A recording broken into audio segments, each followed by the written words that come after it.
Nurgul momoning tomog'idan ovqat o'tmayotganmish. Kim kirsa qornim to'ymayapti, ichimni ochlik timdalab tashladi deb arz qilyapti. Bu xabar qo'shnidan qo'shniga, og'izdan og'izga o'tib, butun qishloqni aylanib chiqdi. Xotin xalaj yig'ilgan davralarda esa Nurgul momo haqidagi muhokamalar tobora qizg'in tus olib borardi. Yegan luqmasi halqumidan nariga o'tmayotgan ekan. Xuddi tomog'iga qiltanoq tiqilgandek o'qchib ovqatni qaytarib tashlayotganmish. Bolalari doktorga tekshirtiraylik deyishsa, kasal emasman, hech qachon kasal bo'lmaganman. Shunchaki qornim och. Doktorlayvermay, mazaliroq, muloyimroq ovqat pishirib beringlar deb g'avg'o qilayotganmish. 80dan oshib ham shu paytgacha sira voy jonim demagan ekanda.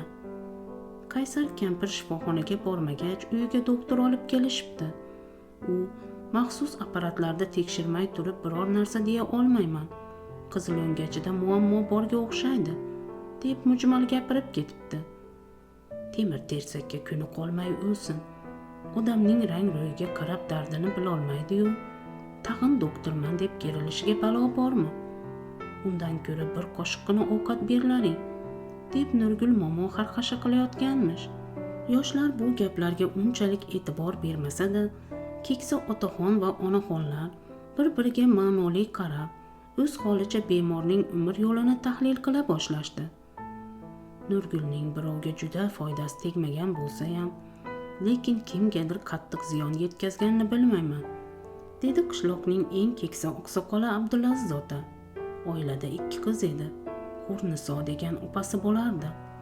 Aytishlaricha, uning eri bir zamonlar otasiga ergashib, Qashqardan bu taraflarga kelib qolgan. Bir kechada chegaralar yopilib, ota bola shu yerlarda qolib ketgan ekan. Yigitning otasi Azim Oxun lag'monga usta edi. Bolaligimizda otalarimizga ergashib, uning uyiga lag'mon yeyishga borardik. Hurniso bir farzandlik bo'lganida qattiq yer silkinib, er-xotin og'ilxona tomining tagida qolib ketishgan.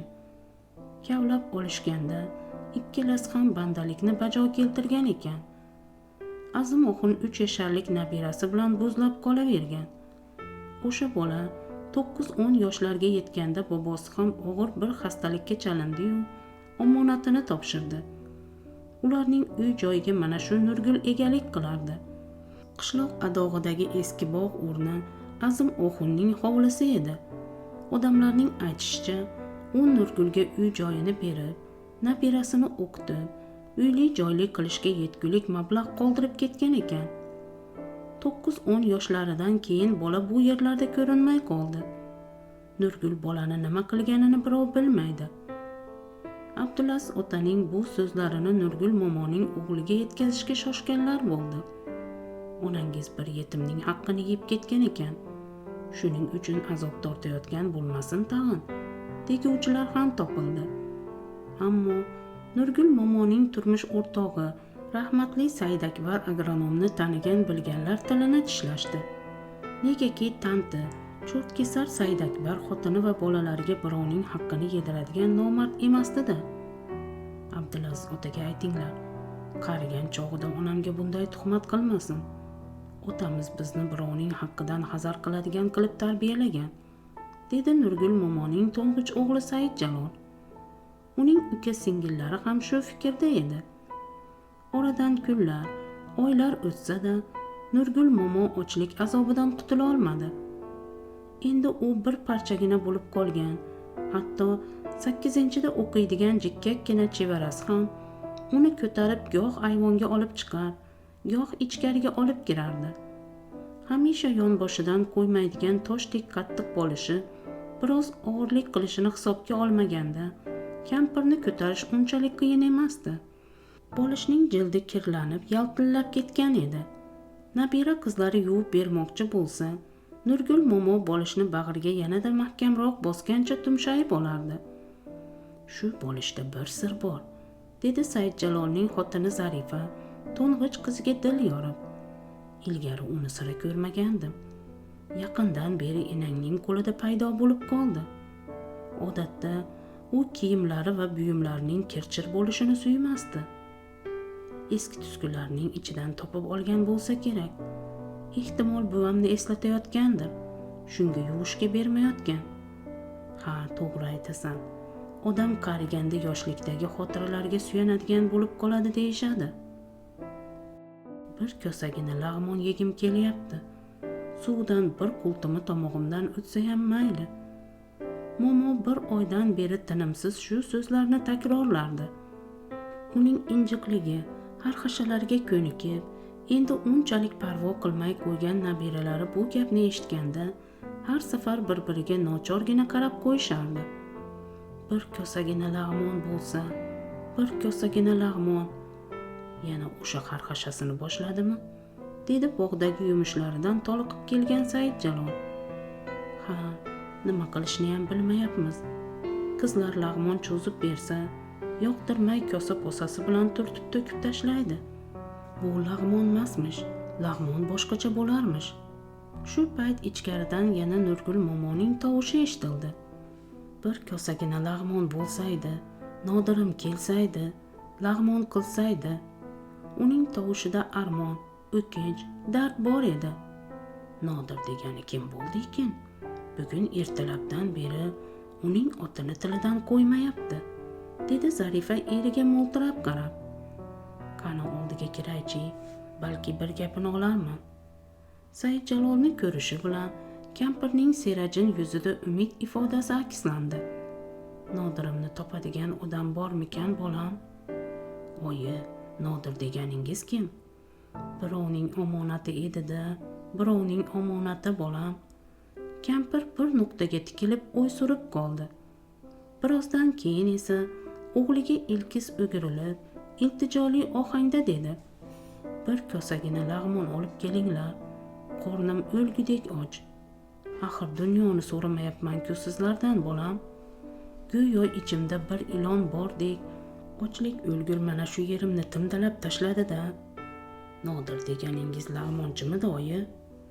Kampir o'g'liga merosirab qarab qo'ydi-da, tag'in o'z dardiga andarmon bo'ldi.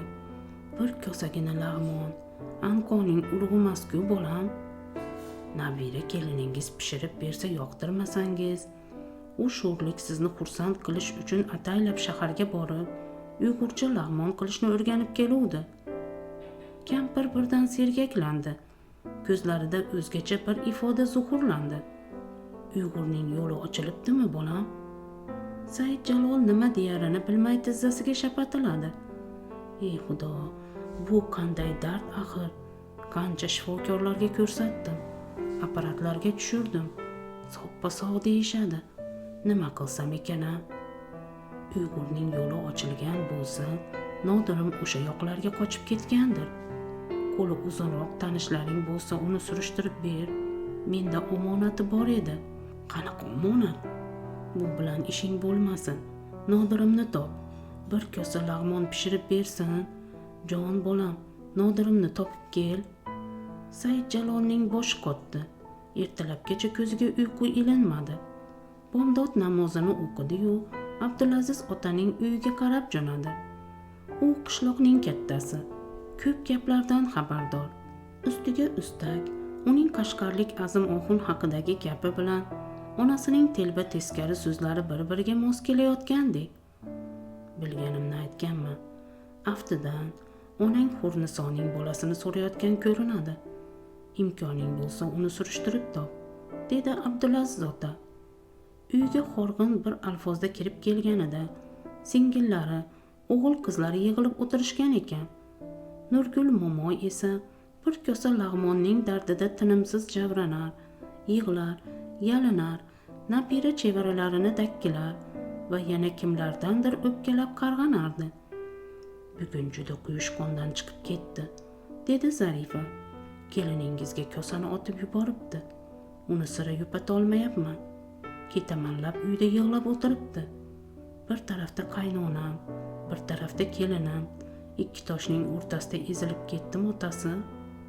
Saidjalol shaxt bilan o'rnidan turib ichkariga kirdi.